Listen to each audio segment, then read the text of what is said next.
माला फेरू न हरि भजू, मुख से कहूँ न राम। माला फेरू न हरि भजू, मुख से कहूँ न राम। मेरा हरि मुझे भजे, मैं पाऊं विश्राम। मेरा हरि मुझे भजे, मैं पाऊं विश्राम। मोको कहाँ ढूंढे रे बंदे, मैं तो तेरे पास में।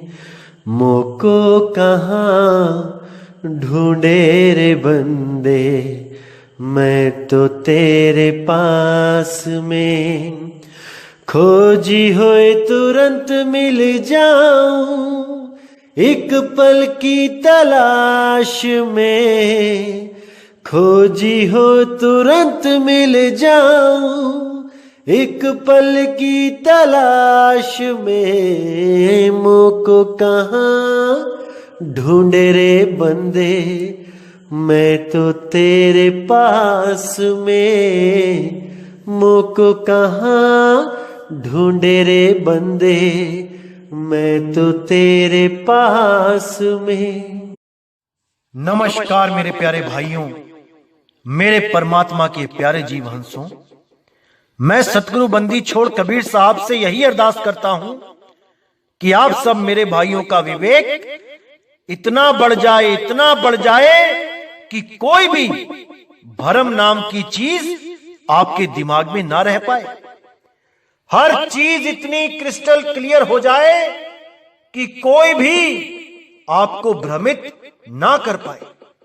मैं बस यही अरदास करता हूं अपने मालिक, अपने बंदी छोड़ से। तो मेरे भाइयों, जैसे कि आपको पता है कि आजकल हर इंसान घर में बंद है। कोरोना नाम की महामारी सबको घरों में जिसने कैद कर दिया है, थमने का नाम नहीं ले रही। बड़े बड़े देश इसकी चपेट में आ रहे हैं और अपने आप को असहाय महसूस कर रहे हैं।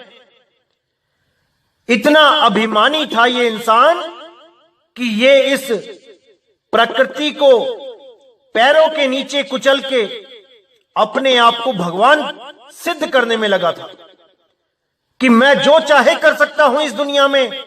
मैं इतना पावरफुल देश हूं, मेरे पास इतने एटम बम हैं, मैं चाहूं तो दुनिया का नाश कर दूं। आज अपने ही देश की हालत नहीं सुधारी जा रही है इनसे। सब के सब धराशाही हो गए हैं एक प्रकृति के छोटे से कण की वजह से। कण से भी कई गुना छोटा है वो जिसने सारी दुनिया को घरों में बंद कर दिया। अब सोचो कि एक छोटे से कण ने, छोटे से विषाणु ने यह हाल कर दिया है, तो अगर इस तीन लोक का मालिक काल निरंजन आ जाए तो क्या हाल करेगा। उसका एक छोटा सा प्यादा, ये कोरोना वायरस, अरे पूरी दुनिया से यही नहीं संभाला जा रहा, तो अगर वो आ जाएगा तो क्या हाल होगा।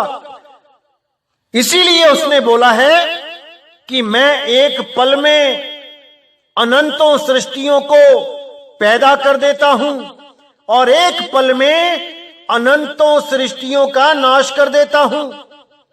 उसके सामने कौन सा देश टिकेगा भाई, और कौन सा धर्म टिकेगा।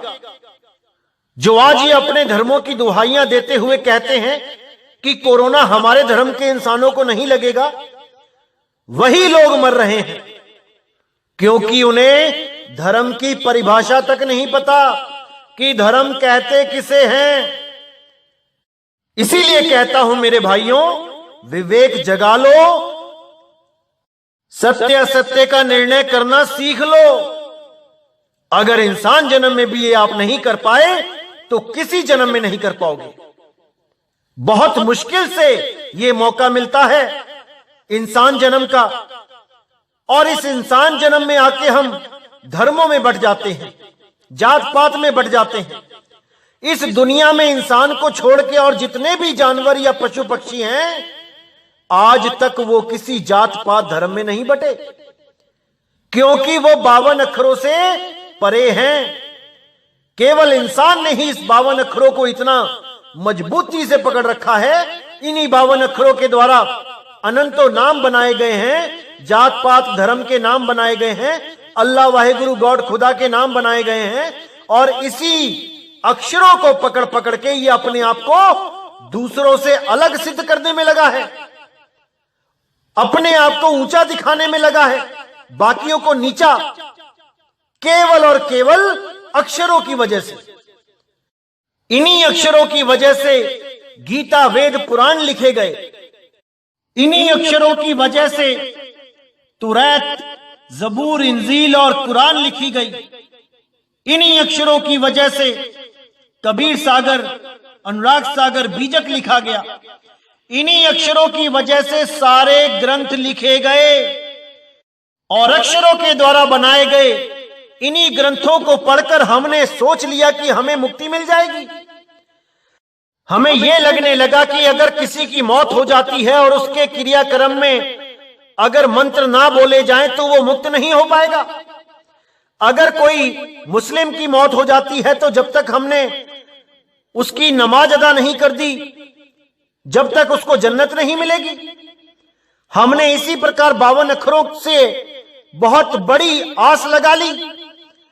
आज देखिए, इस बीमारी में अगर आपके घर में कोई भी इस बीमारी से ग्रसित निकलता है तो उसको सीधे हॉस्पिटल ले जाते हैं और अगर वहां उसकी मौत हो जाती है तो आपको दर्शन तक नहीं कराए जाते, कोई मंत्र नहीं बुलवाए जाते, कोई कलमा नहीं पढ़वाया जाता, कोई बाइबल की वाणी नहीं पढ़ी जाती।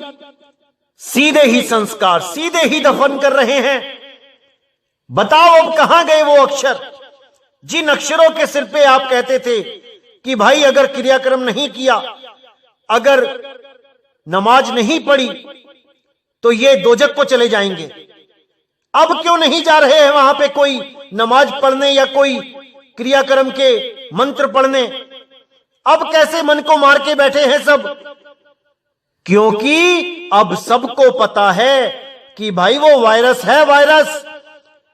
मरते के साथ कौन मुए, जाने दो जो जैसे जाता है, हमने क्या लेना है। अब कोई समाज नहीं आगे आता कि नहीं भाई सामाजिक तरीके से ही क्रियाक्रम होना चाहिए, सामाजिक तरीके से ही दफन होना चाहिए। अब सारा समाज शांत बैठा है, कोई आगे नहीं बढ़ रहा है। क्यों? क्योंकि उनको पता है ये सब तभी अच्छा लगता है जब सब कुछ ठीक हो।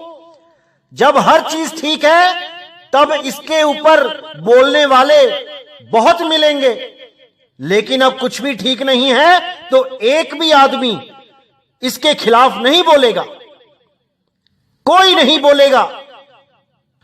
तो इसी से समझ जाना चाहिए मेरे भाइयों कि ये सब हमारे ही बनाए हुए रीति रिवाज हैं, जो वक्त के साथ कभी भी बदले जा सकते हैं। अगर अच्छा वक्त चल रहा हो तो सब रीति रिवाज चलेंगे, कोई कंप्रोमाइज नहीं होगा। और जब ऐसा वक्त आ जाएगा जैसा आज चल रहा है तो सब कंप्रोमाइज किए जाएंगे। यहीं से हम सबको ज्ञान हो जाना चाहिए कि हमारे साथ क्या हो रहा है, हम कहां उलझे हुए हैं। अपने ही बनाए हुए रीति रिवाजों में, अपने ही बनाए हुए ग्रंथों में, अपने ही बनाए हुए जात धर्म और पता नहीं क्या क्या अपनी ही बनाई हुई चीजों में उलझे हुए हैं, उसी को सर्वश्रेष्ठ मान के बैठे हैं। लेकिन प्रकृति किसी को नहीं बख्शती, जो भी प्रकृति के रास्ते में आता है वो उसको साफ करती चली जाती है।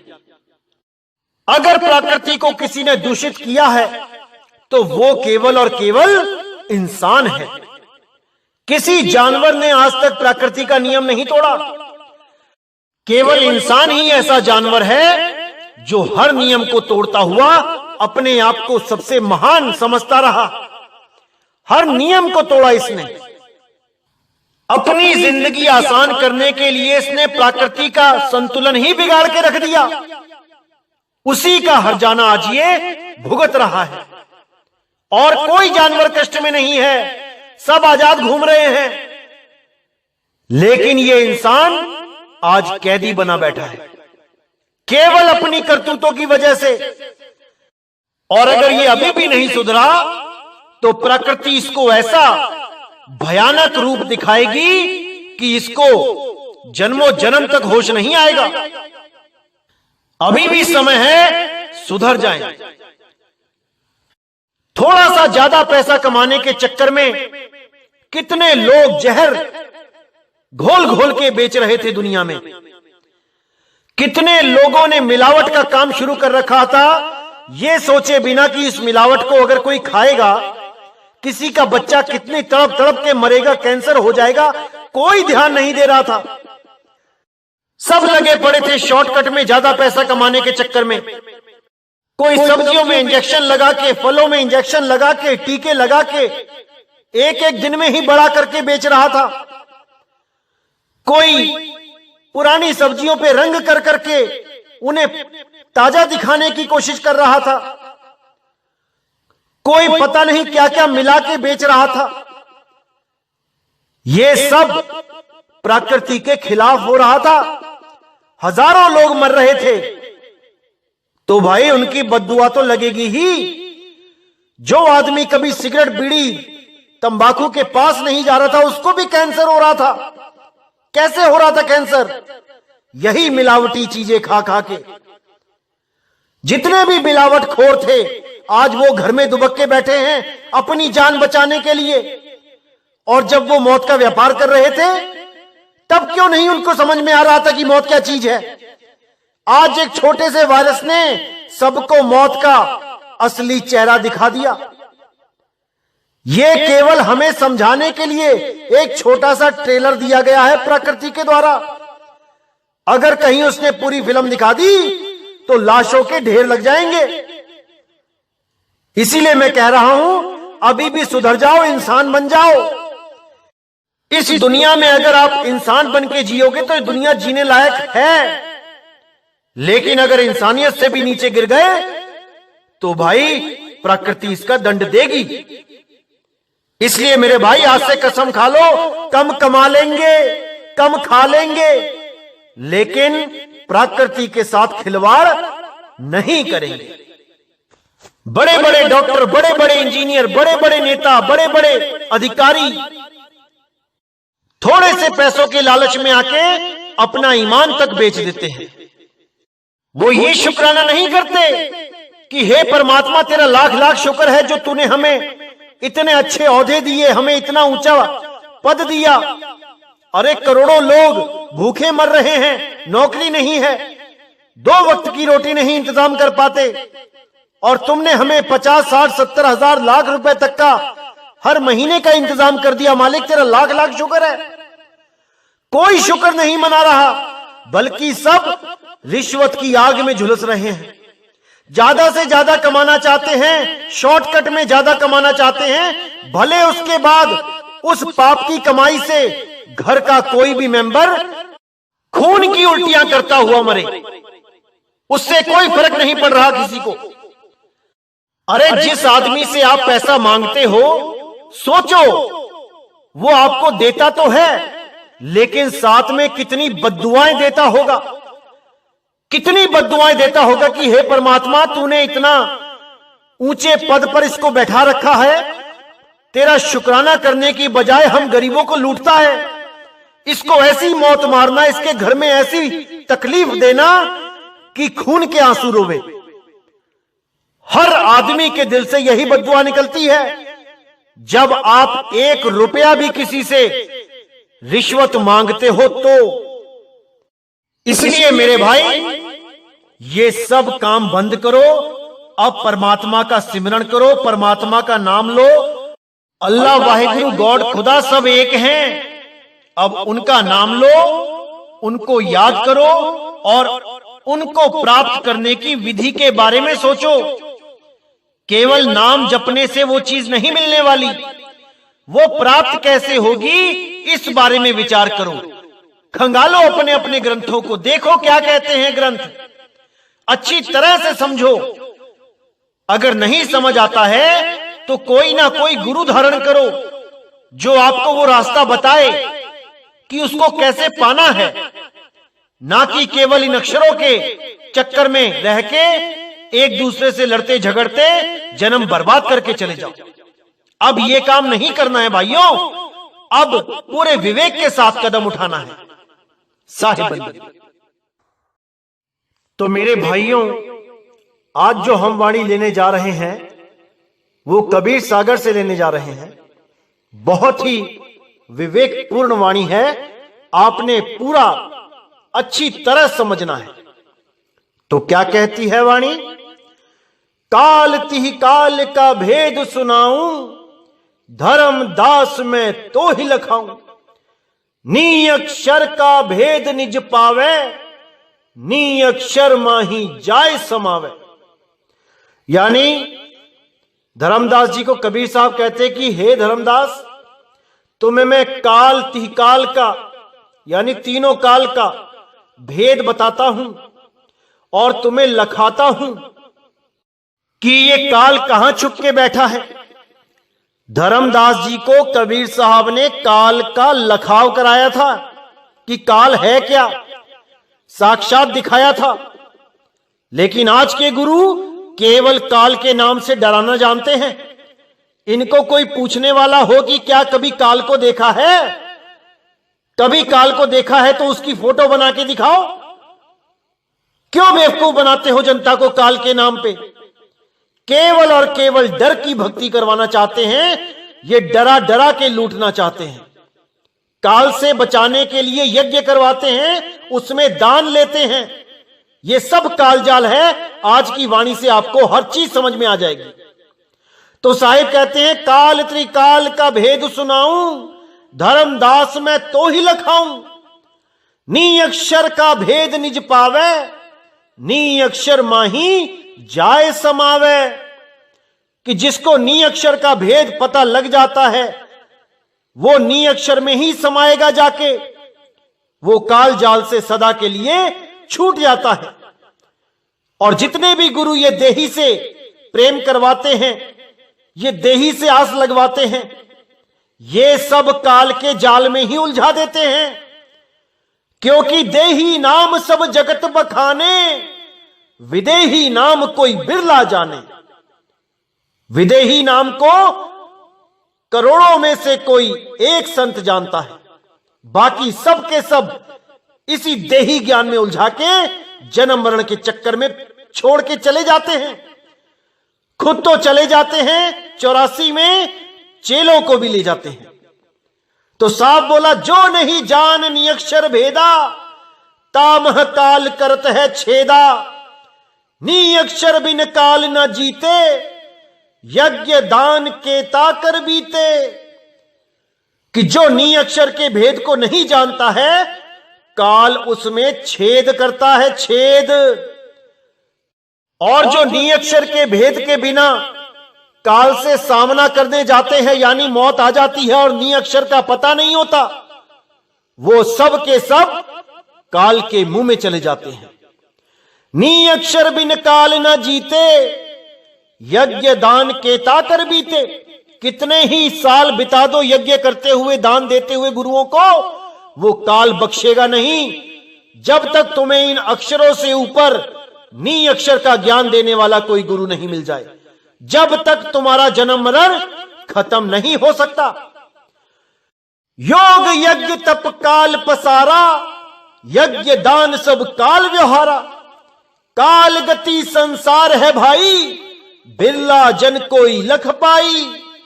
साफ कह दिया साहिब ने कि जितने भी ये योग यानी हठ योग, प्राण योग, राजयोग, ये जितने भी योग हैं, ये जितने भी यज्ञ हैं जो आपको आज गुरु बनके यज्ञ के साथ जोड़ देते हैं, यज्ञ करवाते हैं, हवन यज्ञ करवाते हैं और सोचते हैं कि कबीर साहब ने भी यज्ञ करवाए हैं, ये सब काल का पसारा है भाई। योग यज्ञ तप, ये तपस्या कराने वाले, ये सब काल का पसारा है। ये जितने भी नाम मंत्र जाप देने वाले, ये सब काल का पसारा है। ये काल के ही मुंह में लेके जाते हैं। इसीलिए साफ कह दिया, योग यज्ञ तप काल पसारा, यज्ञ दान सब काल व्यवहारा।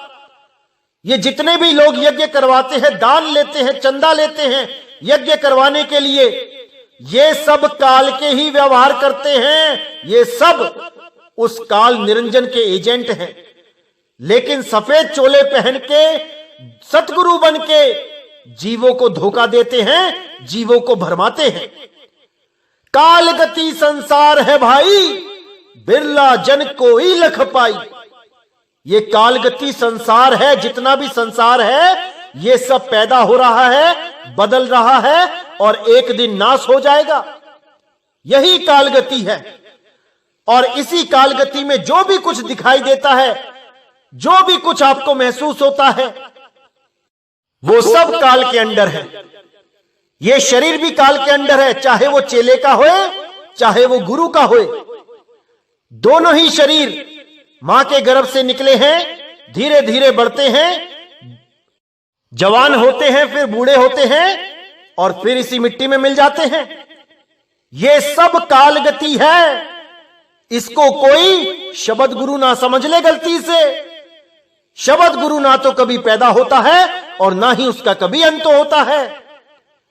इसीलिए साफ बोल दिया, कालगति संसार है भाई, बिरला जन कोई लख पाई।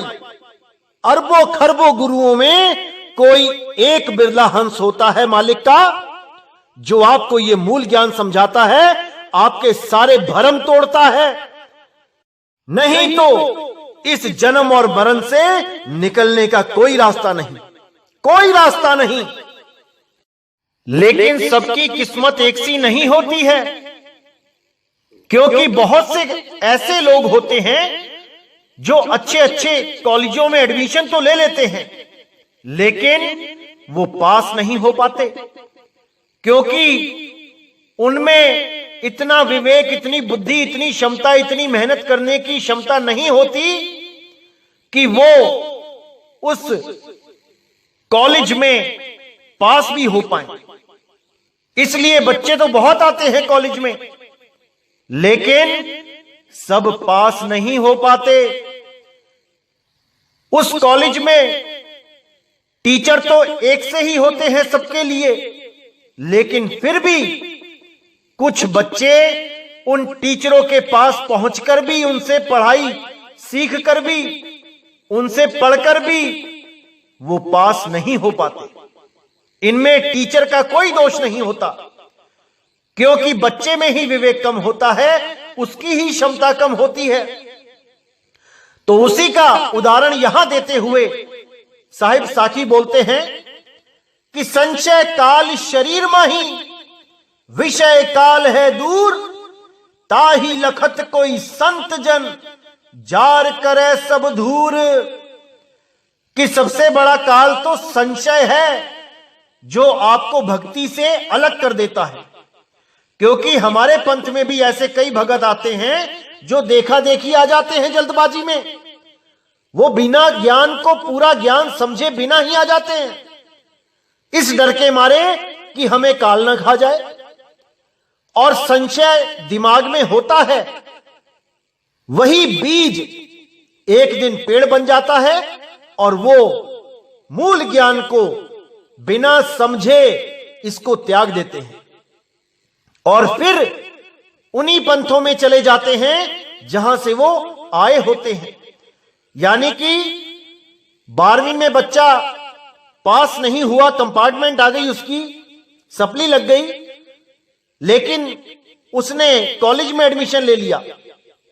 अब सप्ली तो टूटी नहीं, तो उसको वापस वहीं आना पड़ा, क्योंकि जिस काल से वो बचना चाहते थे, जिस काल से बचने के लिए मदन साहिब के पंथ में आना चाहते थे, उनको यही नहीं पता था कि काल है क्या। अरे भाई, ये संशय ही तो काल है। तुम्हारे अंदर संशय आया नहीं कि तुम काल के मुंह में गए नहीं। इसीलिए मैं हमेशा कहता हूं, पहले हर संशय खत्म कर दो, जितने भी संशय हैं, जितना भी भ्रम है, ये विवेक के द्वारा खत्म कर दो और निर्भय होके आओ। इसीलिए साहिब ने बोला संशय काल शरीर माही, कि संशय रूपी काल ही शरीर में बैठा है। कैसे बचोगे उससे?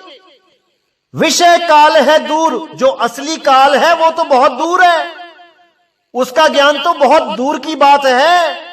पहले संशय काल से तो निपट लो। ताही लखत कोई संत जन, जार करे सब धूर। इस काल को कोई संत जन ही लख पाएगा, वही जान सकेगा इस काल की गति, इस काल के बारे में सही नॉलेज, इस काल का असली रूप वही बचा सकता है। नहीं तो सब के सब काल के मुंह में जाएंगे, कोई नहीं बच सकता। इसीलिए साहिब ने बोला ताही लखत कोई संत जन, जार करे सब धूर। जितने भी ये संशय हैं सबको जार देगा, वो धूर में मिला देगा, एक भी संशय नहीं रहने देगा। ऐसा कोई बिरला संत होगा जो सबके भ्रम तोड़ देगा, वही आपको कालजाल से मुक्त कर सकता है। अन्यथा सबके सब ये आपको भ्रमित ही कर सकते हैं, ये आपको संशय ही पैदा कर सकते हैं आपके मनों में। कोई किसी में उलझा देगा, कोई कुछ में उलझा देगा, कोई मंत्रों में उलझा देगा, कोई जप तप में उलझा देगा, कोई कर्म कांडों में उलझा देगा, कोई तीर्थों मूर्तियों में उलझा देगा, लेकिन कोई भी सत्य तक नहीं ला पाएगा। तो मेरे भाइयों, इसको अच्छी तरह समझना है, एक एक चीज को मन में बसा लेना है। क्योंकि इतना तो सबको पता है कि परमात्मा को पाना है, इस काल जाल से बचना है, तो नाम ही एकमात्र उपाय है। बिना नाम के कोई नहीं बचेगा, इतना तो हर धर्म वालों को पता है। हिंदू को भी पता है, मुस्लिम को भी पता है, सिखों को, ईसाइयों को भी पता है कि बिना परमात्मा, बिना अल्लाह, बिना वाहे गुरु का नाम लिए कोई मुक्त नहीं हो सकता। इतना तो सबको पता है, लेकिन ये नहीं समझ में आ रहा कि उसका कौन सा नाम लिया जाए। सब अपनी अपनी भाषाओं का नाम पकड़ के बैठे हैं, सब अपने अपने द्वारा बनाए हुए नाम पकड़ के बैठे हैं।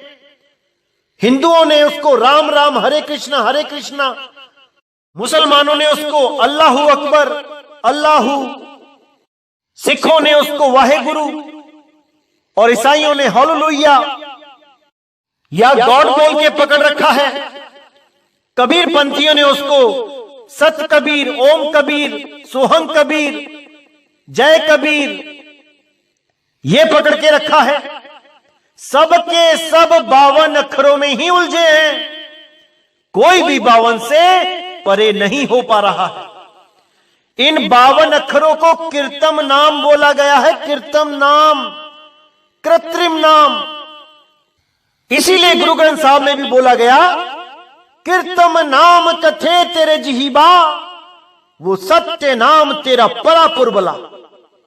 कि सतनाम और कीर्तम नाम में फर्क है भाई। कीर्तन नाम 52 अक्षरों में आते हैं और वो सतनाम 52 से परे। इसलिए बोला गया 52 आखर लोक त्रय, सब कुछ इन्हीं माही, और ये आखर खिर जाएंगे, वो आखर इनमें नहीं। उसी का भेद बताते हुए कबीर साहब कहते हैं, भरम वसी जीवाप न जाना, जस सुगवा नलनी फंदाना। जिमि केहरी छाया जल देखे, निज छाया दुतिया वह लेखे। धाय परे जल प्राण गवाए, अस जीव धोखा चीन न पाए।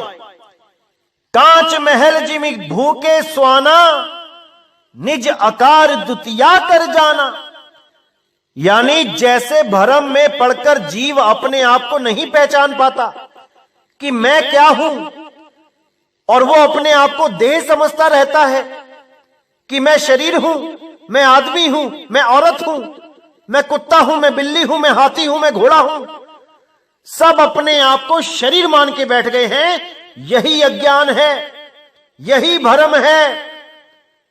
इसी भ्रम के लिए बोला, जैसे सुगवा नल्ली फंदाना, जैसे तोता नलनी को पकड़ता है, उल्टा हो जाता है तो सोचता है कि नलनी ने उसको पकड़ लिया।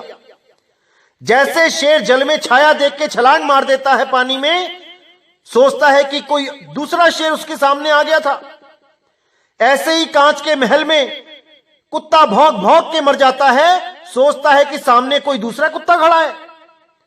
दुठिया आवाज उठे तह भाई, भूकत स्वान लेहु लखधाई, ऐसे यम जीव धोख लगाई, ग्रासे काल तबे पछताई।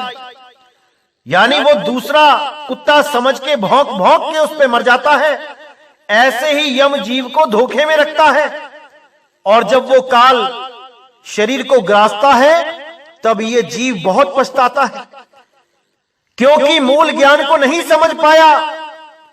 आपके जीवन में मूल ज्ञान तो आया, लेकिन अहंकार की वजह से आप इस ज्ञान को अगर नहीं समझ पाए तो आपको अंत काल में पछताना पड़ेगा। क्योंकि साहिब ने साफ बोला है कि सबका हुक्का लीजिए, साचा शब्द निहार, पक्षपात मत कीजिए, कहे कबीर विचार। कि कभी भी किसी संत महात्मा का ज्ञान सुनते हो, कभी पक्षपात मत करो, कभी ऐसा मत सोचो कि हमारे गुरु से आगे की बात कर रहा है ये तो, अरे भाई हम नहीं सुनेंगे इसकी बात, हमें तो गुरु बदलना पड़ेगा। मेरे भाई गुरु ज्ञान है, गुरु देह नहीं है, इसको समझ लो अच्छी तरह। हमारा इंसान जन्म में आने का लक्ष्य सच्चे ज्ञान को प्राप्त करके मुक्त होना है, ना कि किसी गुरु की गुलामी करनी है।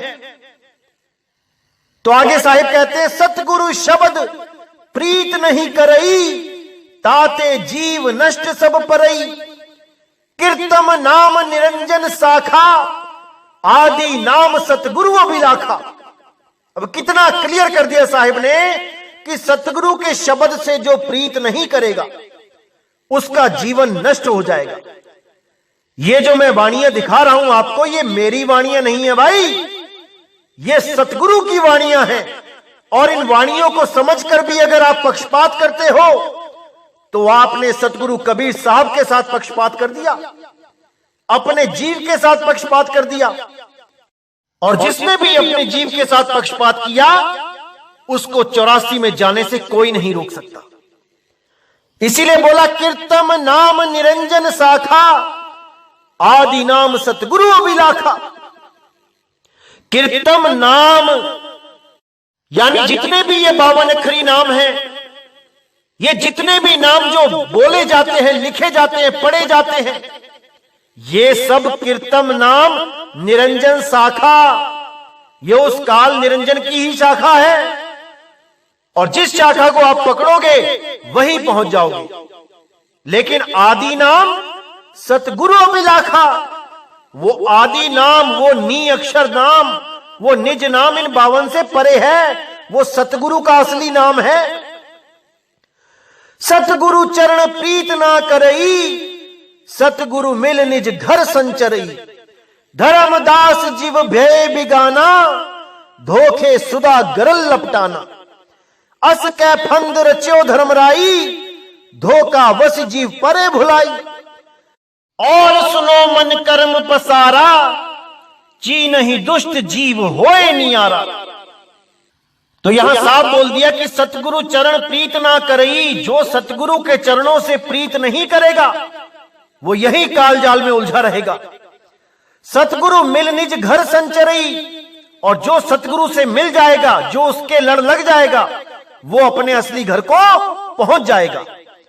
धर्मदास जीव भय बिगाना, धोखे सुदा गरल लपटाना। यानी जो सतगुरु के लड़ नहीं लगेगा उसको बेगाना समझेगा, वो धोखे सुधा गरल लपटाना। सुधा यानी अमृत मेल, वो अमृत की जगह फंदे को गले में लपटा लेगा।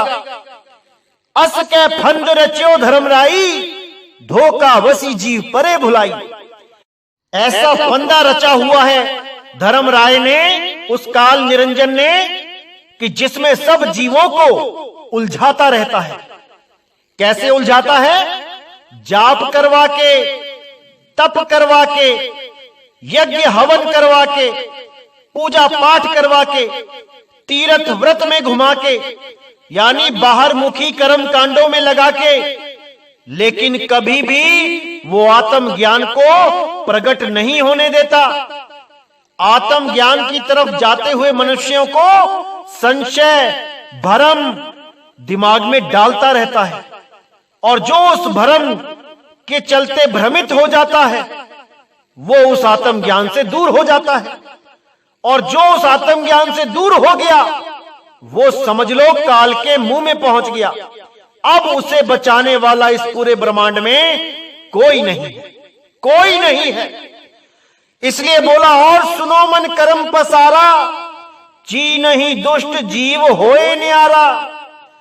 यानी और सुनो मन कर्म पसारा, और जितने मन के जितने भी कर्म का पसारा है, जो आपके मन में आता है आप वो करने लग जाते हो, ये सारा का सारा खेल काल का है। ची नहीं दुष्ट जीव होए न्यारा। जो जीव उस दुष्ट को छीन लेगा, उस काल जाल को समझ लेगा, वही उससे न्यारा हो सकता है, अन्यथा सब के सब उस काल के मुंह में जाने के लिए तैयार बैठे हैं। कोई नहीं बच पाएगा, केवल वही बचेगा जो अपने आत्म ज्ञान में रमण करेगा, जो अपनी आत्मा में रमण करेगा।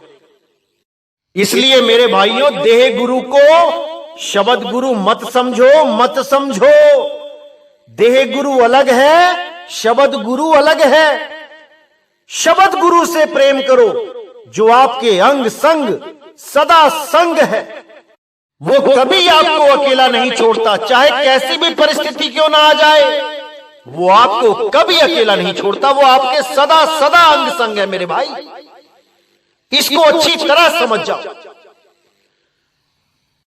तो मेरे भाइयों, मुझे बहुत से फोन आते हैं, बहुत अच्छा लगता है जब आप पूरा भ्रम खत्म करके, हर चीज क्लियर करके तब फोन करते हैं।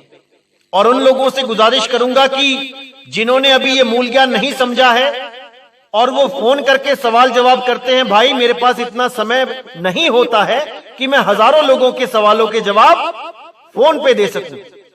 इसलिए आपसे अनुरोध करता हूं कि पहले आप कम से कम 50 सत्संग तो सुन लें, सीरियल वाइज, एक नंबर से। और जितने भी प्रश्न आपको लगते हैं आप उसको डायरी में लिखें।